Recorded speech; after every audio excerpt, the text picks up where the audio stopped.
আমাদের রসুন লাগানোর কাজ শুরু হয় নভেম্বরের 1 তারিখ থেকে, শেষ হয় আমাদের 15 তারিখের মধ্যে ডিসেম্বরের। তো আমাদের এই রসুন লাগানোর সময় আমরা সবসময় ব্যস্ত সময় পার করি প্রতিদিন।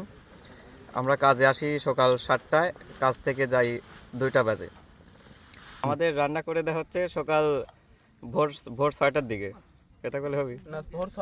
ভোর কি কব, এর খাবার রান্না করে দেয় সকাল ভোরে। আমরা সকালের খাবার নিয়ে আসি সাথে করে, আনার পরে সকাল 10টার দিকে খাবার খাই এবং দুপুরেও খাবার খাই।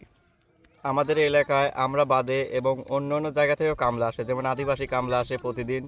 অনেক কামলা কাজ করে যায়, আমাদের বাদে অনেক কামলা কাজ করে। তো আমরা প্রতিদিন 600 থেকে 700 টাকা করে দিন কাজ করি। ওদের রেট একটু কম হয়, 500 থেকে 600 হয়।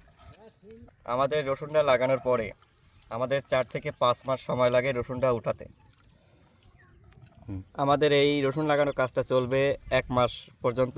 আমাদের এই 1 মাসে কামাই হবে একজন প্রতি 20 থেকে 25 হাজার টাকা পর্যন্ত কামাই করা যাবে। রসুন আসলে অনেক লাভজনক, কিন্তু কৃষকেরা কৃষকরা দাম কম পেয়ে রসুনে লাভ করতে পারছে না।